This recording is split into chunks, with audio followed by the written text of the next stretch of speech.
back to my personal news. What is this? Okay. Maya's So honest opinion on Cutie. I hate her. I hate her. That's crazy. Okay. So there's beef. Got it. Yeah, I hate her. That's crazy.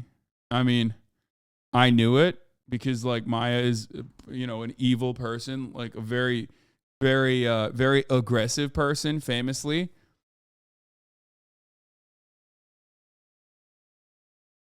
So that makes sense. Yeah. How dare you? We are Maya Higa. I am Maya Higa. You are Maya Higa. We're all Maya Higa. Anyway, did you finish Thriller Bark? I did. Yes. I finished Thriller Bark. I'm in the Laboon arc, the Laboon stuff, and now I've moved on to the next season. But I haven't gotten fully into it yet. Just like Fish Island, clearly is going to be an arc that revolves around like trafficking and slavery, very obviously. So that's kind of cool. That's going to be interesting to see.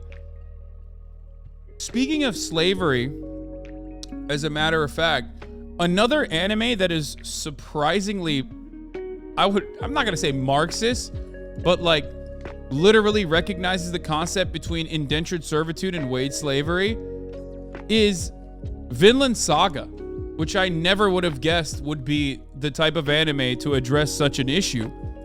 I'm on Vinland Saga season 2, and honestly, it's kind of slow. It's kind of hectic. It's kind of traumatic. It's kind of hard to watch.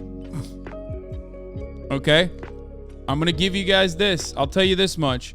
If you watch Vinland Saga Season 1 and you think Vinland Saga Season 2 is going to be similar, well, you got another thing coming your way. It literally is hard to watch. I think ultimately it will be worth it, though, because I do love Thorfinn, so we'll see what happens. I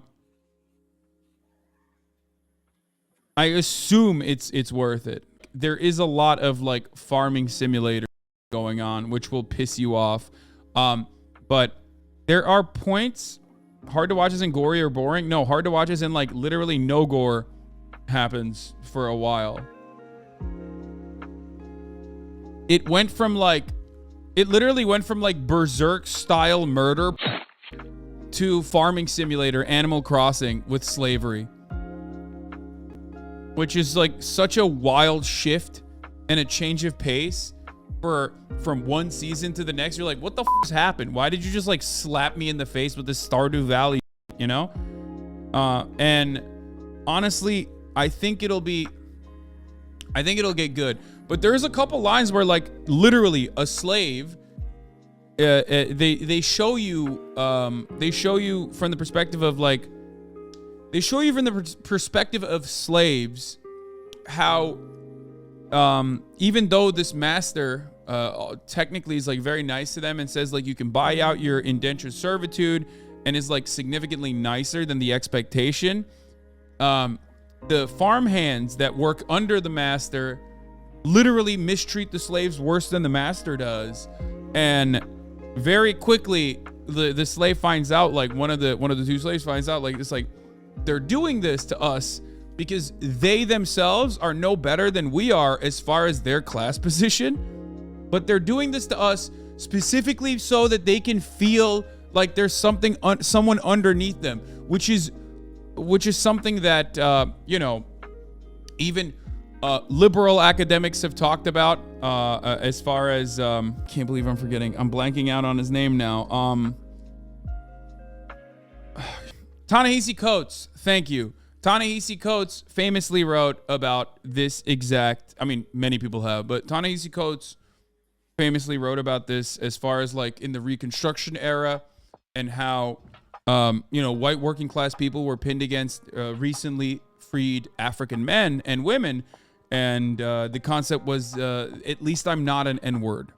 Like that was always the motivating principle behind what indentured servants and literally white people who were also wage slaves, that was the attitude. Which is how, racial dynamics utilized by capital owners have oftentimes destroyed class solidarity among the working class, which is, that is very prescient to this day. Obviously, that is, that is what I mean, it is very real, and it's interesting seeing that play out in Dane law in England, amongst enslaved Danes. It's very interesting. Obviously, it's not the same as chattel slavery, because this is indentured servitude. There is there's a prospect of liberation at the end of it. You can buy your way out, even though the conditions are still awful. And they show that very well. So Vinland Saga Season 2, surprising, shocking, wonderful as well. Very good. Lamau Anglophile anime is hilarious. Yeah. It is actually really interesting to see that. The reason that Marx disliked the bourgeoisie more than the aristocracy, he laid out that really clearly, and he hated that after the Industrial Revolution, the aristocracy acted as they always did, but the factory owners, who were very recently the same as the lower class, were mistreating their fellow people so much. Do you think racial disparity should be discounted as to emphasize class solidarity?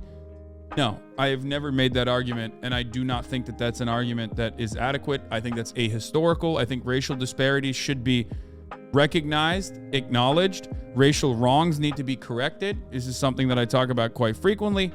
I think that as far as racial animosity, it should be abolished. Yes, racial animosity should be abolished, especially in an effort to build a successful working class movement. Yes, especially in a country like the United States of America, you need to move beyond racial resentment, because racial resentment works to divide the working class, even though black men, black women, when they are working class, they are united by their interests with white men and white women, and white people need to recognize that. White people need to acknowledge that. So that's a huge problem.